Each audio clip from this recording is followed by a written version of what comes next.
Uy, grabe yan. Parang bulalo ah. Grabe. Panalo. Bread loaf. Ah, bulaloaf. Cut natin yung mga gilid. Then flat lang natin para hindi humigop ng mantika pag prenito. Gagawin lang natin ganito lahat. Tas yung mga pinagtabasan, kayo na bahala dumiskarte kung anong gagawin dyan guys. Pwede yung croutons o kaya gawin yung pudding o kaya ilagay mo sa noodles, pwede yan. Red and green bell pepper. Kailangan yung may barcode. Ayan. Pag walang barcode, hindi masarap. Kukuha lang tayo ng konti dyan. Yung tira gamitin nyo kung saan nyo gustong gamitin. Hiwain lang natin pareho ng maliliit. Set aside muna natin yan. Dahil meron tayo ditong masarap na pepe, brownie. Ayan. Isang pack lang po yung gagamitin natin. Sa flat nating tinapay, mag-assemble na po tayo. Unang-unang ilalagay dyan guys, eto. Pizza sauce. Ayan, spread lang natin. Huwag masyadong madami. Tas ihilera natin dyan yung pepperoni. Red bell pepper, green bell pepper, at syempre, hindi yan pizza kung wala yung cheese. So, meron tayo ditong string cheese. Low moisture mozzarella guys.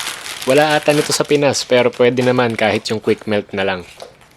Hihiwain natin to kasi masyadong malaki. Alam nyo ba guys, etong string cheese na to, ginagawa lang nila tong snack dito. Masarap naman papakin. Kaso nakakaumay pumapak ng keso.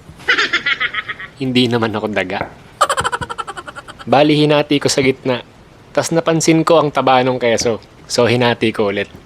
Ayan. Stretch lang natin ng konti. Tas i-roll na natin yan. Guys, ganito mangyayari pag masyadong maraming palaman sa loob. Mahihirapan kayong isara. Ayan. Bali nagbawas ako ng bell pepper. Tas nirolyo ko ulit. Gawin lang natin yan sa lahat ng tinapay. Pizza sauce, pepperoni, red bell pepper, green bell pepper, cheese, then roll. Tapos meron tayo ditong harina, breadcrumbs. Kung bakit may green, Italian season po kasi. Pero pwede naman po gumamit ng plain breadcrumbs, no problem. Gagamit din tayo ng itlog, batiin lang natin. Pag nagko-coat kayo nito guys, hawakan nyo maigi para hindi bumukas.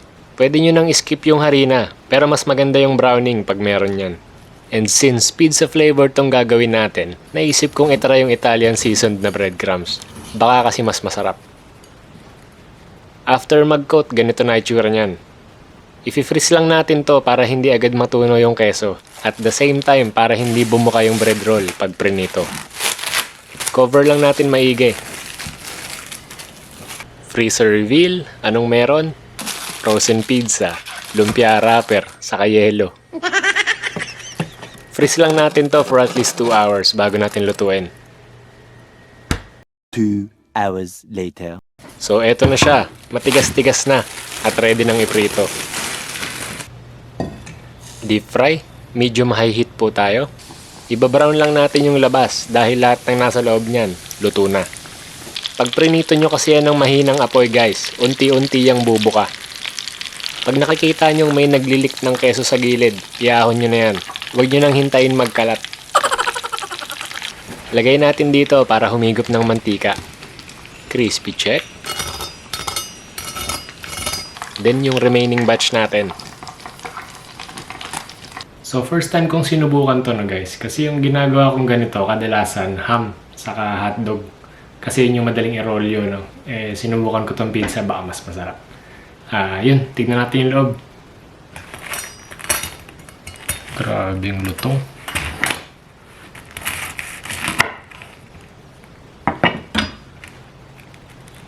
Yun, grabe. Cheesy, papi. Grabe yung keso niyan, paps. Uy.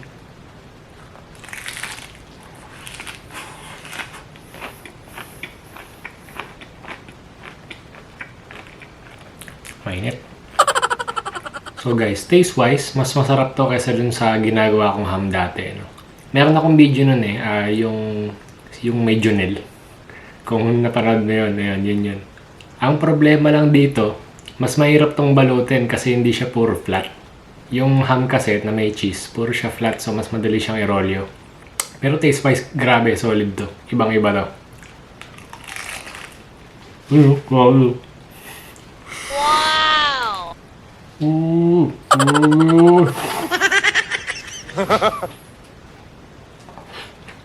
Ikaw na humusga, pare.